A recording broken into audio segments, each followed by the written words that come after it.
नमस्कार मित्रांनो, Dolby Marathi YouTube चॅनेलमध्ये सगळ्यांचं सहर्ष स्वागत आहे. तर आज एक महत्त्वपूर्ण व्हिडिओ घेऊन आलो आहे. तर आधार कार्ड सगळ्यांकडे आहे, पण आधार कार्डमध्ये सुद्धा फ्रॉड होऊ शकतात. त्यासाठी आपल्याला एक छोटंसं काम करायचं आहे. तर हे छोटंसं काम केल्यानंतर तुमचं आधार कार्ड हे फसवणुकीपासून वाचणार आहे. तर महत्त्वपूर्ण हा व्हिडिओ बनणार आहे.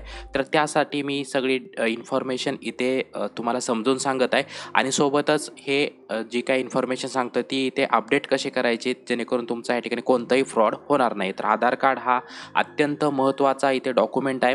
त्यात सगळी तुमची बायोमेट्रिक माहिती ही साठवलेली असते आणि जर ते आधार कार्ड चुकीच्या व्यक्तीच्या हातात पडलं तर तुमचं त्याच्या गैरवापरामुळे मोठं नुकसान देखील होऊ शकतं.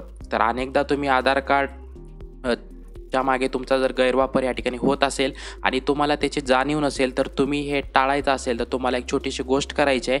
तर आधार कार्डसोबत तुमचा जो ईमेल ॲड्रेस आहे, जो परमनंट ईमेल ॲड्रेस आहे तो इथे लिंक करू शकतात. आता आधार कार्डसोबत ईमेल ॲड्रेस लिंक केल्यानंतर फायदा काय, जेव्हा तुमचं या ठिकाणी ऑथेंटिकेशन केलं जातं, डुप्लिकेट ऑथेंटिकेशन केलं जातं, त्यावेळेस एक मेल जो असतो तो तुम्हाला UID तर्फे या ठिकाणी पाठवला जातो. ओके, तर तुमचं जर आधारची ईमेल ID जर लिंक केला असेल तर तुम्हाला त्याची सतत माहिती मिळत राहील. जर तुम्ही स्वतः ऑथेंटिकेशन केलं तर त्याचासुद्धा सक्सेस झालेल्याचा मेल तुम्हाला येतो आणि जर दुसऱ्या कोणत्या व्यक्तीनं केला असेल तर फेल झालेलासुद्धा तुम्हाला इथे मेल येऊ शकतो. तर ही फ्रॉडपासून वाचण्याची ही गोष्ट आहे. तर ईमेल ID सुद्धा तुमच्या आधार कार्डसोबत या ठिकाणी ॲड करणं गरजेचं आहे. तर UIDAI ही जी ऑफिशियल वेबसाईट असणार आहे त्यावरती जाऊन आपल्याला इथे ईमेल ID असेल ते ईमेल ID या ठिकाणी आपल्याला लिंक करायचं. ज्यांनी केलेला आहे त्यांनी इथे तुम्ही रिव्हेरीफाय करू शकता की तुम्हाला मेल येतोय का नाही. तर त्या ठिकाणी तुम्हाला रिव्हेरीफाय करून इथे अपडेट करण्याचं सुद्धा ऑप्शन मिळणार आहे. ओके, त्यानंतर इथे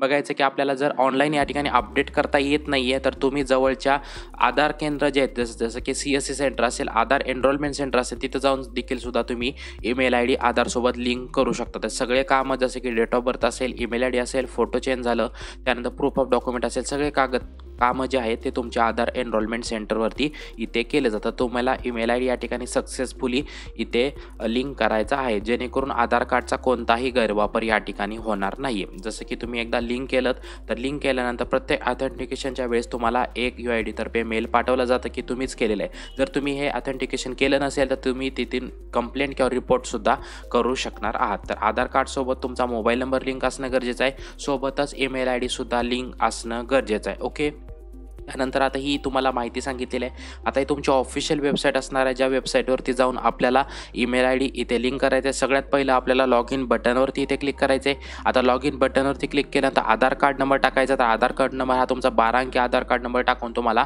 कॅप्चा कोड टाकून सेंड OTP या बटनवरती इथे क्लिक करायचं आहे. सेंड OTP बटनवरती क्लिक केल्यानंतर जो काही या ठिकाणी जो OTP आहे तुमचा रजिस्टर्ड मोबाईल नंबरवरती इथे पाठवला जातो, तो OTP इथे टाकून तुम्हाला लॉग इन बटनवरती क्लिक करायचा आहे.